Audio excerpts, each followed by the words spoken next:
Uh, Dear friends of class 10th, welcome in SNS Maths class. So, मुझे उम्मीद है कि आपने अर्थमेटिक प्रोग्रेशन के टॉपिक के फॉर्मूले प्रिपेयर कर लिए होंगे, उनको याद कर लिया होगा और साथ में एक्सरसाइज के क्वेश्चंस भी कुछ सॉल्व किए होंगे। एक्सरसाइज सॉल्व करने जा रहे हैं। दैट मीन हमारा टॉपिक तो है अर्थमेटिक प्रोग्रेशन और अर्थमेटिक प्रोग्रेशन में भी हम एनसीईआरटी बुक की जो एक्सरसाइज 5.4 ऑप्शनल एक्सरसाइज को सॉल्व करने जा रहे हैं। जब ऑप्शनल एक्सरसाइज की बात करते हैं ना तो कई बार कुछ स्टूडेंट्स के मन में आता है कि व्हाई एनसीईआरटी और why in this books optional exercise are given. See, ये एक ऐसी एक्सरसाइज है जिसको ये कहा गया है कि एग्जामिनेशन पॉइंट ऑफ व्यू से ये जरूरी नहीं है, यानी एग्जाम में से क्वेश्चन नहीं पूछना भाई। हाँ, लेकिन थोड़े से अच्छे क्वेश्चन, थोड़े से skill based question, hot questions को इसमें इंक्लूड किया गया है। यानी हमारा जो टॉपिक अर्थमेटिक प्रोग्रेशन है उसी के क्वेश्चंस होंगे, लेकिन थोड़े से इंटरेस्टिंग क्वेश्चन हो सकते हैं। So before we start the exercise, ऐसा करते हैं कि जो मोस्ट इंपॉर्टेंट फॉर्मूला है हमारे अर्थमेटिक प्रोग्रेशन का, पहले थोड़ा उसको रिवाइज कर लें। सो स्क्रीन पे ये हमारा जो फर्स्ट फॉर्मूला है, ये फॉर्मूला है nth टर्म के लिए। नहीं, अगर आपको nth टर्म फाइंड आउट करना है तो ये फॉर्मूला हम यूज करते हैं।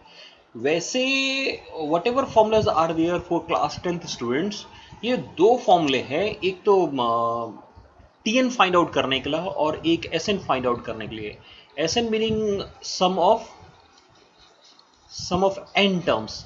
एन टर्म्स का अगर किसी एपी के एन टर्म्स का सम फाइंड आउट करना है तो हम ये फॉर्मूला यूज करते हैं, S n is equal to n by two, two a plus n minus one into d. और अगर हमें किसी भी एपी का एनथ टर्म फाइंड आउट करना है तो हम टीएन। अब before we start the exercise हमने क्या किया, पहले इन दोनों फॉर्मूले को थोड़ा सा एक बार रिवीजन कर लिया है। उसके बाद अगर हमें किसी और फॉर्मूले की जरूरत होगी तो हम उस क्वेश्चन में ही उसका जिक्र करेंगे, है ना। मतलब एक 10th क्लास के स्टूडेंट को ये दो फॉर्मूले अगर अच्छे से आते हैं तो वो ऑलमोस्ट एपी की एक्सरसाइज को आसानी से कर लेगा, कर सकता है वो, उसको कहीं कोई दिक्कत नहीं आएगी। Okay, so let us start our exercise 5.4 और उसका हम पहला क्वेश्चन सॉल्व करने जा रहे हैं। Here is the first question. हमारा फर्स्ट क्वेश्चन है कि which term of the AP 121, 117, 113 is it's first negative term. यानी एक एपी गिवन है और इस एपी के जो टर्म्स हैं, फर्स्ट टर्म हमारा 121 है। Okay, just minute. First term हमारा 121 है, सेकेंड टर्म 117 है, थर्ड टर्म 113 है एंड सो ऑन। अबे हमें क्या करना, ये क्या एपी क्या हो रहा है, डिक्रीज कर रहा है ना, तो डिक्रीज करते करते नेगेटिव तो होगा, पहले जीरो की तरफ जा रहा है, यानी जीरो की तरफ जा रहा है, तो जीरो से जब आगे बढ़ेगा तो ये नेगेटिव हो जाएगा। तो ये कहा जा रहा है कि कौन सा टर्म ये नेगेटिव है। अब कौन सा टर्म, nth टर्म, है ना, कौन सा term, nth term. So late nth term is the first negative term. Simple भाई, उसने पूछा कि कौन सा टर्म फर्स्ट नेगेटिव टर्म है, तो हमने कह दिया कि चलो nth टर्म उसका फर्स्ट नेगेटिव टर्म है, यानी अभी टीएन का फॉर्मूला यूज करेंगे। इसका मतलब जो हमारा टीएन होगा, जो फॉर्मूला है a plus n minus one into d, ये फर्स्ट नेगेटिव टर्म है। So negative meaning less than zero, यानी a plus n minus one into d क्या होना चाहिए, लेस देन जीरो होना चाहिए। अब इस क्वेश्चन के अंदर a कितना दिखाई दे रहा है, a is 121। What is d, d कैसे फाइंड आउट करते हैं, सेकेंड टर्म में से फर्स्ट टर्म को माइनस करेंगे, कितना आया -4 ना, और n तो हमें फाइंड आउट करना ना which term. So let us put it, so हम पुट करेंगे तो a हो गया 121 plus n minus one into D, D है -4, here is a less than zero. Okay, so ये नेगेटिव टर्म है ना, तो इस ओपन कर लें थोड़ा सा पहले ब्रैकेट को ना, तो वो ज़्यादा अच्छा रहेगा। So here you have minus का 4n और माइनस माइनस प्लस 4 ना, प्लस 4 लेस देन जीरो, और इस प्लस 4 को ऐड करेंगे तो 121 minus 4 is less than zero और 4n is greater than 121। So n is greater than 121 by 4। 121 by 4 से डिवाइड करिए तो भाई कितना आता है, 30 पॉइंट समथिंग ना, तो n का वैल्यू 30 पॉइंट समथिंग से बड़ा होना चाहिए, यानी n क्या होना चाहिए, 31 होना चाहिए। here what we are saying कि n की वैल्यू 121/4 से बड़े होना चाहिए। नाउ 121, ये हमने 4 ऐड नहीं किया क्या फ्रेंड्स? यस 125 भाई, हमने ऐड ही नहीं किया, बिना ऐड किए हम आगे बढ़ गए। तो ये कितना होगा? अब तो 4 3 जा 12 और 4 1 जा वो 31 point something. So 31 point something meaning n is 32। So 32 जो 32nd टर्म होगा वो फर्स्ट नेगेटिव टर्म होगा। This is our first question. So again ये क्वेश्चन एक सिंपल से कॉन्सेप्ट पे बेस्ड था कि हमें tn को क्या करना है, लेस देन 0 लेना है, और जो n की value less than greater than में आएगा और वहां से हम आंसर बताएंगे। आइए नेक्स्ट क्वेश्चन पे चलते हैं, हमारा second question. Now what the second question से, the sum of the third, जो third and seventh term of AP है वो 6 है सम, और उसका प्रोडक्ट जो है 8 है। इसका मतलब ये हुआ कि ये क्वेश्चन कह रहा है कि the sum of third term और सेवेंथ टर्म, इन दोनों का सम तो 6 है, साथ में कह रहा है कि थर्ड टर्म और सेवेंथ टर्म को भाई मल्टीप्लाई करेंगे तो 8 आएगा, और find the sum of first 16 terms, यानी S16 हमें कैलकुलेट करने के लिए कहा जा रहा है। सो S16 कैलकुलेट करने का मतलब हो गया कि 16/2, मैंने यहां पर पहले फॉर्मूला लिख के दे दिया है, 16 - 1 15 इंटू डी, यानी ए और डी पता लग जाए तो ये क्वेश्चन आंसर आ जाएगा। नहीं, अगर हमें ए और डी की वैल्यू अब पता लग जाए कहीं से भी कैसे भी, तो हम आंसर तक पहुंच जाएंगे। और कहां से ए और डी पता लगेगा, ये दो कंडीशन हमारे पास है। जैसे हमने यहां पर अप्लाई करना स्टार्ट किया, T3 क्या होगा, ए प्लस सी है। जब हम T3 की बात करें थर्ड टर्म, तो n यहाँ 3 हो गया, तो 3 - 1 2d। सेवेंथ टर्म में क्या होगा, a plus 6d equal to 6। So from here we can say 2a plus 8d equal to 6 और a plus 4d equal to 3। Here is it number 1। Let us say कि this is equation number 1 आ गया, right. हमने third term और seventh term को calculate करके उसके सम को 6 के इक्वल पुट कर दिया। ओके, नेक्स्ट पे आते हैं। Now third term, again third term था a प्लस 2d, अभी कैलकुलेट किया है, और सेवेंथ टर्म है a प्लस 6d, ये भी अभी हमने लिखा है ना, और ये 8 के इक्वल है। अब ये जो वैल्यूज है आपकी, ये अब आपकी हेल्प करने वाली है। सो बेटर नहीं है कि हम a की जगह क्या करें, from here we can easily write कि a जो है वो 3 - 4d होगा। बस पुट करना शुरू कर दीजिए। a की जगह पुट किया हमने 3 - 4d, 2d पहले से यहां पर मौजूद है। a की जगह पुट किया हमने, a की जगह क्या पुट कर रहे हैं, 3 - 4d, 6d is already there equal to 8। Check कर लेना एक बार क्या आ रहा है, 3 इज इट नहीं -2d आएगा, और यहां क्या आएगा। अच्छा, ये क्वेश्चन थोड़ा सा इसने आसान बना दिया, हमारी कैलकुलेशन को आसान बना दिया ये, मतलब a - d और a प्लस डी के फॉर्मूले से।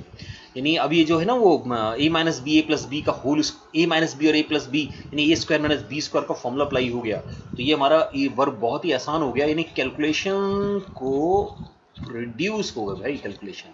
सो 1 इक्वल टू 4d² हो गया। So here d can be, मैंने d² जो 1/4 होगा, इसका मतलब d को हम लिख सकते हैं प्लस माइनस 1/2। अब ये चेक कर लेंगे कि d वो प्लस 1/2 है या माइनस 1/2 है, ये लेटर हाफ में पता हो जाएगा। अच्छा, अब हमें d पता लग गया, तो a तो कैलकुलेट करना आसान है ना, a तो यहां से कैलकुलेट हो जाएगा।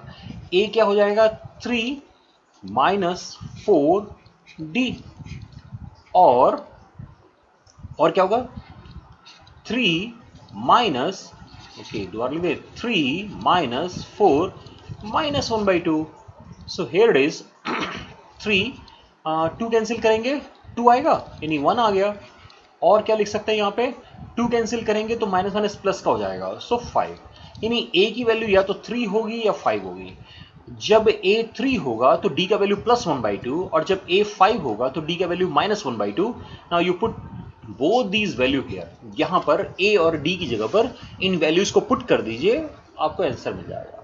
अब ये क्वेश्चन कैलकुलेशन बेस है।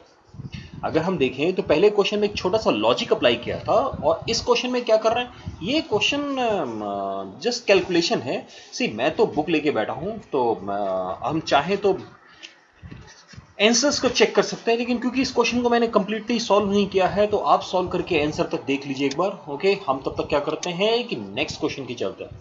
सी, नेक्स्ट क्वेश्चन के लिए एक आपको एक छोटा फोटो नजर आ रहा होगा और साथ में नाउ एक क्वेश्चन नंबर नहीं लिखा हुआ है, कोई बात नहीं। क्वेश्चन नंबर 3 है ये हमारी बुक का, ऑप्शनल एक्सरसाइज का क्वेश्चन नंबर 3 है। सी, जब भी हम इस तरह की एक्सरसाइज सॉल्व करते हैं ना, तो ठीक है स्क्रीन पे आपको क्वेश्चंस नजर आ रहे हैं, लेकिन अगर हम बुक भी लेके बैठेंगे तो हो सकता है कि कहीं अगर जरूरत पड़े तो वहां रुक के भी देखा जा सकता है, नहीं? So okay, let us come to the question.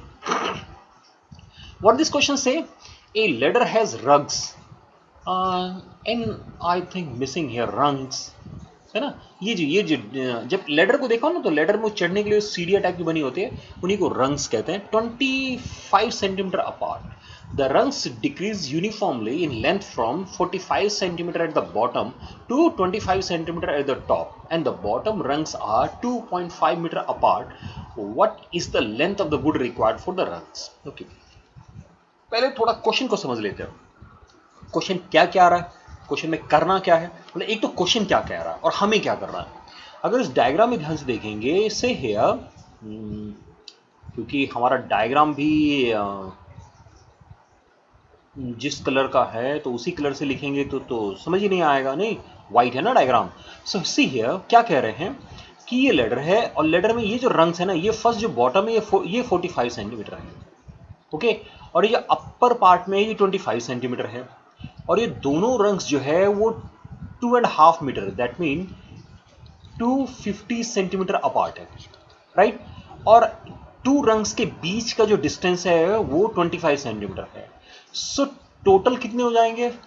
हम नंबर ऑफ रंग्स अगर कैलकुलेट करने चाहें, यहां आप ये समझ सकते हो कि नंबर ऑफ रंग्स मीनिंग वो सीढ़ियां जो बनी होती है ना चढ़ने के लिए, हम उसी के जिक्र कर रहे हैं और कुछ नहीं, कुछ नया नहीं है।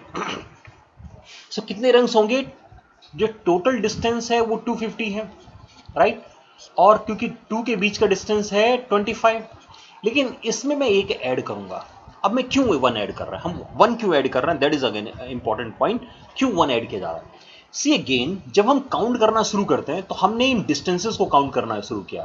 तो जब आप 250 को 25 से सेपरेट डिवाइड कर रहे हैं तो आप ये कैलकुलेट कर रहे हैं 1 2, तो ये कुछ ऐसा हो गया कि ये 1 है, ये 2 है एंड सो ऑन। सो हमने इसको काउंट नहीं किया, और अगर हम इससे 1 लेके चलेंगे तो ये काउंट नहीं हो रहा है ना?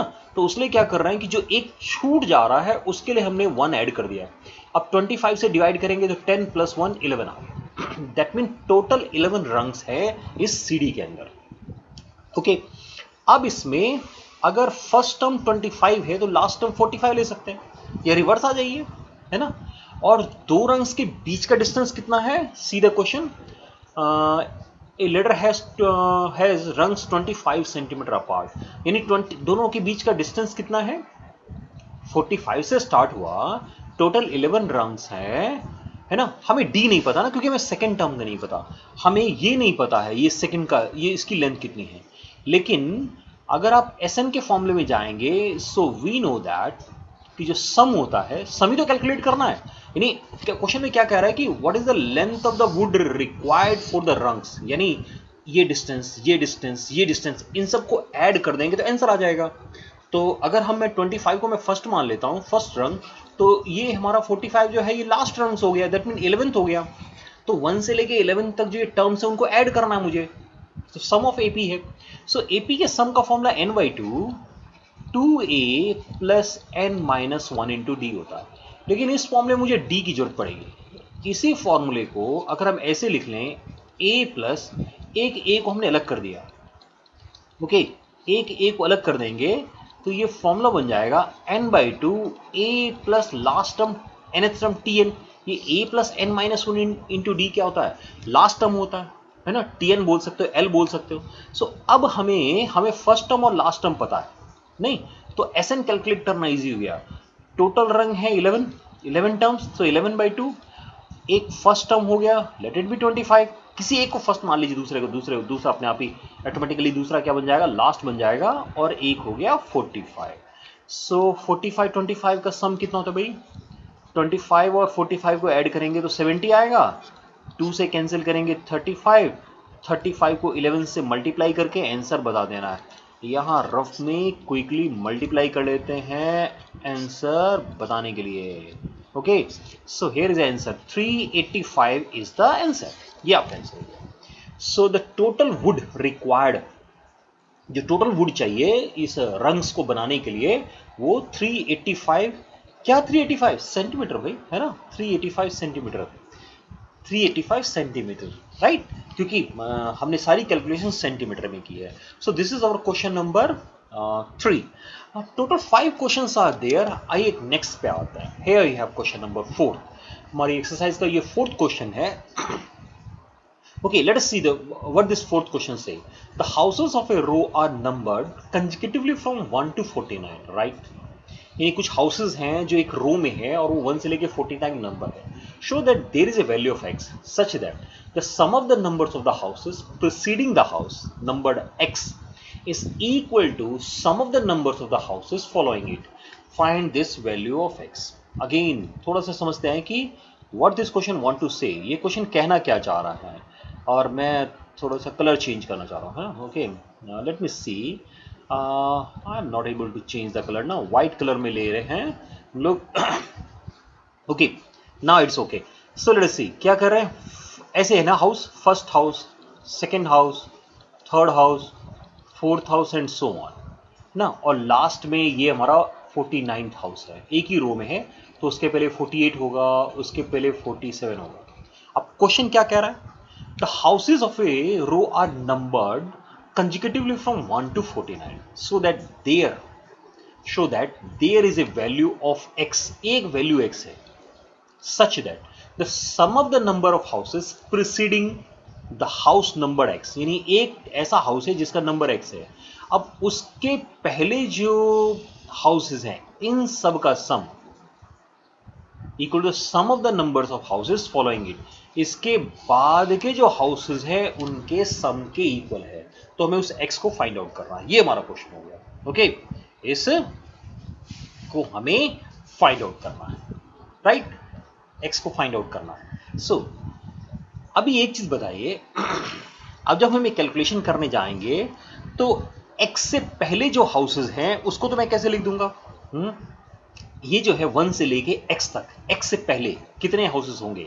सो टोटल नंबर कितना हो गया, इज इट सम को हम लिखे एस x माइनस 1, नहीं, अगर एक हाउस आपने x ले लिया है तो x के पहले कितने हाउसेस हैं, x माइनस 1 हाउसेस हैं, उसमें फर्स्ट टर्म क्या है, तो ये हमारा x माइनस 1 क्या हो जाएगा, how many numbers are there, x minus 1/2, formula apply कर रहे हैं सम ऑफ द हाउसेस के लिए, 2a, 2 से स्टार्ट किया हमने ना, n माइनस 1, सो x minus 1 minus 1 into d, d 1 है ना, d इस क्वेश्चन के अंदर 1 हो गया, so here we have x minus 1/2। Okay, थोड़ा ओपन कर लीजिए भाई, 2 प्लस x माइनस 2, तो ये 2 तो कैंसिल हो जाएगा, so here we have x into x minus 1/2, यानी ये सम है जो x से पहले जितने हाउसेस है उनका। अब x के बाद जो हाउसेस है उनका सम क्या होगा, है ना, x में और वो दोनों इक्वल हैं, सो अगर x के बाद में जो हाउसेस हैं उसको हम कैपिटल X लेते हैं, the number of okay, again let us show that there is a value of x such that the sum of the number of houses preceding the house number x is equal to sum of the number of houses following it, sum of the number of houses following it, उसके x के बाद में जो houses हैं उनका सम। Okay, अब इस एक क्वेश्चन में एक इंटरेस्टिंग हो जाएगा कि हम जब ये बाद वाले हाउसेस को कैलकुलेट करेंगे, किसको, हम यहां से ना इन नंबरों का सम कैलकुलेट कर रहा है, सो ये इस हाउस का नंबर क्या है, x+1 है, यानी x+1 से लेके 49 तक जा रहा है, बट मुझे ये नहीं पता कि कितने हाउसेस हैं, how many houses are there, total 49 है, ये तो ठीक है, सो इसका मतलब उसमें से x हटा दें तो 49 माइनस x हो गया। लेकिन एक और तरीका है, अगर इन नंबरों को सम को हम 49 कर लें, है ना, इसको x ले लें, सिंपल x, तो ये ऐसा नहीं हो सकता है कि जो टोटल हाउसेस हैं उन सब का सम S49, उसमें से हम ये x माइनस 1 सब्ट्रैक्ट कर दें, यानी हमने इतने हाउसेस को सब्ट्रैक्ट कर दिया है ना, इसको हमने सब्ट्रैक्ट कर दिया है, और साथ में अगर हम इसको भी सब्ट्रैक्ट कर दें, अब आप बोल सकते हैं इसको क्यों भाई सब्ट्रैक्ट कर रहे हैं, तभी ना ऐसा आएगा। इसको क्यों सब्ट्रैक्ट कर रहे हैं?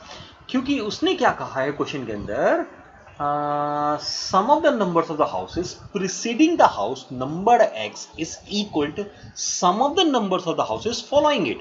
उसके बाद जो हाउसेस है उनका सम, यानी ये एक्स तो कहीं भी इंक्लूड ही नहीं है। तो ये जो S49 है, S49 तो सबका सम होना चाहिए ना। तो S49 कैसे कैलकुलेट होगा? S49 हो जाएगा 49/2, okay, 2a plus 49 minus 1 into D. 2a meaning a तो 1 है तो 2 लिख दें, यानी ये हो गया 49/2 इंटू 50, ये 2 से मैं कैंसिल करता हूं तो 25, यानी ये हो गया 49 इंटू 25, राइट। ये हमारा ऐसा आ गया, यहां तक ठीक है ना। अब ये तो S49 कैलकुलेट किया हमने, है ना, S49, इसमें से माइनस क्या करना है, ये हमने कैलकुलेट किया है S49। अब मैं यहां पर S को लिख रहा हूं, S हो गया S49 which is 49 into 25, right, minus क्या, x इंटू एक्स माइनस 1/2 और साथ में माइनस का ये x, राइट। और ये S है किसके इक्वल, ये x इंटू एक्स माइनस 1/2 के इक्वल है, क्योंकि दोनों सम इक्वल कह रहा है ये। इसने कहा ना कि जो बाद में हाउसेज हैं उन सब के नंबरों का सम पहले जो हाउसेज हैं उनके सब के नंबर्स के सम के इक्वल है। So okay, 49 into 25। यहां क्या करते हैं ना, माइनस एक्स कॉमन कर लें क्या, -x/2, तो क्या हो जाएगा, x माइनस 1 प्लस का 2, राइट। इस पूरे को इधर ले आइए, so x into x minus 1/2, ये प्लस का हो गया x/2 into x plus 1 equal to 49 into 25। See here again x/2 को कॉमन करेंगे तो क्या आ रहा है, 2x, है ना, ये सम होगा ना x माइनस 1 और ये, तो ठीक लिखा है, इज इट। सो x कितना आ जाएगा, इसका स्क्वायर रूट, यानी 49 के लिए 7 और 25 के लिए 5। ये लास्ट का कैलकुलेशन क्लियर हुआ। लास्ट का कैलकुलेशन पे थोड़ा सा ध्यान देना है। See again important part is this one, this relation is very important. हम यहां पर ये समझ लेना आपको कि S हमने क्या लिखा है, S हमने लिखा है X के बाद जो हाउसेज हैं उन सभी के नंबरों का सम, राइट। और वो है किसके इक्वल, जो X के पहले जो हाउसेज है उनका सम। तो इसका मतलब यहां हम ये बोल सकते हैं कि S जिसको हमने कहा है वो और SX माइनस 1 ये दोनों इक्वल है। तो हमने S को कैलकुलेट कर लिया, है ना, हमने x को कैलकुलेट कर लिया, हमने x माइनस 1 को कैलकुलेट कर लिया, दोनों को इक्वल पुट कर दिया, क्वेश्चन सॉल्व करके x आ गया 35। 35 मीनिंग 1 से लेके 34 तक का जो सम है वो 36 से लेके 49 तक के सम के इक्वल है। ये चेक करके देख सकते हैं आप, okay.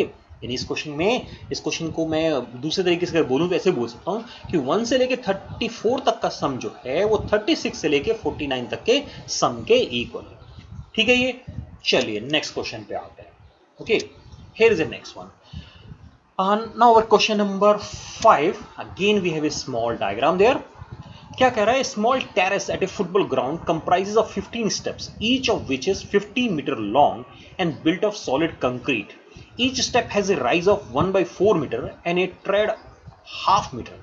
Calculate the total volume of concrete required to build the terrace. Okay, again the question is important one ना। अब ये क्वेश्चन भी हमारा क्या थोड़ा सा डायग्राम बेस्ड क्वेश्चन है, और कई बार क्या होता है कि हम ऐसे क्वेश्चन को ना सॉल्व करते समय सिर्फ अगर हमने डायग्राम को ठीक से हम क्या कर रहे हैं कि अगर हम डायग्राम को सिंपल से समझ जा रहे हैं तो वो हमारे लिए बहुत ही आसान हो जाता है question. So see in this question कि डायग्राम कैसे है ये, हियर इट इज। अब जरा समझना है, ये आप जो देख रहे हैं ना, ये इस तरह से जो पर्टिकुलरली जो ग्राउंड्स होते हैं क्रिकेट मैचेस के लिए या फुटबॉल मैचेस के लिए, तो ग्राउंड के चारों तरफ इस तरह से बैठने की ना व्यवस्था होती है, बैठने के लिए बनाया जाता है। वो सीढ़ी नुमा है, ये सीढ़ीज बनी हुई है। ओके, अब ये क्या कह रहा है कि इस सीढ़ी में ये टोटल 50 है। तो अगर आप एक सीढ़ी को लेंगे, एक सीढ़ी जो है वो एक क्यूबॉइड के फॉर्म में होगा, और वहां पर उस क्यूबॉइड के लिए सी हियर, उस एक सीढ़ी की क्यूबॉइड के लिए लेंथ तो 55 है, नहीं हर एक में एल तो 50 रहेगा, और यहां जो ये जो सीढ़ी के ऊपर चौड़ाई दी गई है ना, वो कितना दी गया, वो हाफ है। क्वेश्चन में पढ़ लेना, each steps has a rise, rise meaning height, और इसकी जो ब्रेथ है वो इसने 1/2 मीटर दिया हुआ है। सिर्फ जो h है वो पहली सीढ़ी के लिए 1/4 मीटर है, तो दूसरी सीढ़ी के लिए कितना हो जाएगा, इसको h1 कर लेते हैं। तो now as far the second steps is concern, क्योंकि 1/4 का राइज है तो 1/4 प्लस 1/4 1/2 जाएगा। जब हम h3 पे जाएंगे तो क्या हो जाएगा, 1/4 प्लस 1/4 प्लस 1/4, सो 3/4। आप इसको चाहे तो 2/4 भी लिख सकते हैं। ओके, अभी क्या करना है, टोटल कंक्रीट पता करना है। तो हर एक सीढ़ी का वॉल्यूम कैलकुलेट कर लेंगे तो हमें जो पूरे टेरेस को बनाने के लिए जो कंक्रीट चाहिए वो पता लग जाएगा। क्लियर हो रहा है? इसको ना आप ऐसे समझ सकते हैं, अपने घर की सीढ़ी को देख लीजिए भाई। जो पहली सीढ़ी है, फर्स्ट स्टेप है उसका वॉल्यूम, फिर सेकंड का वॉल्यूम। जब सेकंड का वॉल्यूम कैलकुलेट करने जाएंगे तो उस राइज को ध्यान देना, उसकी टोटल राइज को ले लेना है। नहीं, लेंथ और ब्रेथ हर एक सीढ़ी का सेम रहेगा, सिर्फ क्या बदलती जाती है सीढ़ी के अंदर हाइट बदलती जाती है। तो हम चाहे तो ऐसे कर सकते हैं कि फर्स्ट सीढ़ी का वॉल्यूम कैलकुलेट कर लेते हैं। तो फर्स्ट का वॉल्यूम कितना होगा, length into breadth into height. Okay, second का वॉल्यूम कैलकुलेट करते हैं, कितना हो जाएगा, length into breadth into height. ऐसे थर्ड को कैलकुलेट करते हैं, कितना हो जाएगा, length into breadth into height, and so on. और टोटल कितनी सीढ़ियां हैं, 15 सीढ़ियां हैं। तो टोटल मीनिंग S15, 15 टर्म का सम। ये जो वॉल्यूम ऑफ फर्स्ट सीरीज को फर्स्ट टर्म कहते हैं, इसको सेकेंड टर्म कहते हैं, इसको थर्ड टर्म कहते हैं। अब हर एक टर्म में क्या हो रहा है, 50/2 कॉमन हो रहा है हमारा, नहीं, और ब्रैकेट में क्या बच जा रहा है, अगर चाहे तो आप 1/4 को भी कॉमन कर सकते हैं। तो आपके पास बच जाएगा 1 प्लस 1/4 प्लस 1/2/4 ना, क्योंकि इंक्रीज कर रहा है भाई, 1/4 प्लस 1/4 तो 1/4 1/2/4। अब चाहे तो इस 1/4 को कॉमन नहीं करेंगे तो 1/4 ब्रैकेट के अंदर चला जाएगा और कोई फर्क नहीं पड़ेगा। Okay, so see here 50/8 4 2 8। अभी सम कैलकुलेट कर लीजिए, तो सम कितना होगा, 15/2, नहीं ये फॉर्म है n/2, 2a, सो 2 प्लस n-1, सो 15 - 1 14 इंटू डी। डी कितना है, डी पे थोड़ा सा ध्यान देना है कि हम जिसको डी लिख रहे हैं, और डी यहां पर कितना होगा, डी में थोड़ी प्रॉब्लम हो गई ना, नहीं, क्योंकि फर्स्ट से हम जब यहां गए तो थोड़ा सा डी लिखने में थोड़ा गड़बड़ हो रहा है। मैं थोड़ा सा रिपीट करूंगा इसको थोड़ा सा ठीक करने के लिए। अगर इस 1/4 को हमने कॉमन नहीं किया होता, क्योंकि कॉमन करने में थोड़ी सी दिक्कत होगी मुझे लगता है ना, नहीं, आप जब वॉल्यूम कैलकुलेट करने जा रहे हैं तो थोड़ा सा स्टेप्स को लिखिए, तो इस स्टेप को दोबारा लिख के देखिए। जो ओके, थोड़ा जल्दीबाजी में लिखने से ये सब होता है। जब हम फर्स्ट टर्म लिखने गए तो फर्स्ट टर्म को लिखा हमने 50 इंटू हाफ इंटू 1/4, राइट ना, 50 इंटू हाफ इंटू 1/4। ओके, सो 50 इंटू हाफ इंटू 1/4। जब सेकेंड लिखने जाएंगे तो क्या आएगा, 50 इंटू हाफ। अब जब हम दूसरी सीढ़ी पे हैं तो राइज 1/4 और 1/4 मिलके बन गए 2/4। ओके, हम जब थर्ड पे लिखने गए तो कितना हुआ, 50 into half into, is it 3/4। अभी इसमें से थोड़ी सी कैलकुलेशन को आसान बनाने जा रहा है। जो गलती किए हैं, जो मिस्टेक हुई है, उस मिस्टेक को खत्म कर रहे हैं। हमने 1/4 को कॉमन किया है तो एक्चुअली वो 1 प्लस 2 प्लस 3 इस तरह का टर्म बचेगा, जो हमने लिखने में छोटी सी मिस्टेक के कारण ऐसा लिख दिया था। So here you have 50 into 2 into 4 अब ये आप फॉर्मूला अप्लाई कर दीजिए तो क्या होगा 15/2, टोटल 15 है ना, सो 15/2 into 2a, 2a meaning 2 plus n minus 1, 14 into d, d भी 1 है. So here you have now, कुछ कैंसिल कर दो भाई, है आसान हो जाएगा. नहीं करना है तो सब एक साथ ही कैंसिल करेंगे और क्या होगा. So here we have 25 into 15, 4 2s are 8 and here we have 14 to 16. So 8 से हो गया 2. So 25 और 15 into 2 30. So 750 ना. Is it? So 750 meter cube. Everything is calculated in meter. So 750 meter cube. चाहे तो आप आंसर चेक कर सकते हैं क्योंकि मैं बुक लेके बैठा हूँ. हमने इसमें थोड़ा सा लिखने में थोड़ी सी यहाँ पर मिस्टेक्स कर बैठे थे. अच्छा, मैथमेटिक्स मीन्स गलतियाँ करना है ना, जब कैलकुलेशन में गलती करते हैं. लेकिन बेटर ये है कि आपको पता लग जाना चाहिए कि कहाँ गलती हो गई. मुझे कैसे पता लगा? क्योंकि एपी नहीं बन रहा था. और भाई एपी का क्वेश्चन तो एपी तो बनना चाहिए ना. सो इट मीन हम कहीं लिखने में गलती करना है. तो हमने देखा कि नहीं 1/4 कॉमन करके हमने यहाँ कॉमन भी कर लिया, तब भी हम 4 लिखते चले जा रहे हैं. Okay, so this is your question number 5. So in this optional exercise, you have how many? 5 questions are there. Only 5 questions are there in optional exercises. So dear friends, ये रही आपकी एक्सरसाइज 5.4 एनसीईआरटी की optional exercise. इसमें 5 question थे, interesting question थे, अच्छे question थे. तो हमने उन क्वेश्चनों को सॉल्व कर लिया है. बाकी एपी के क्वेश्चन मुझे उम्मीद है आपने सॉल्व किया होगा. और एनसीईआरटी की ऑप्शनल एक्सरसाइज में हमेशा थोड़े से लॉजिक के और स्किल बेस्ड क्वेश्चन मिलेंगे जिनको आप हॉट क्वेश्चन की कैटेगरी में पुट कर सकते हैं. सो आई होप कि आपने इसको एंजॉय किया होगा. So keep watching my channel. Thank you for watching this video and keep watching. Okay, thank you very much.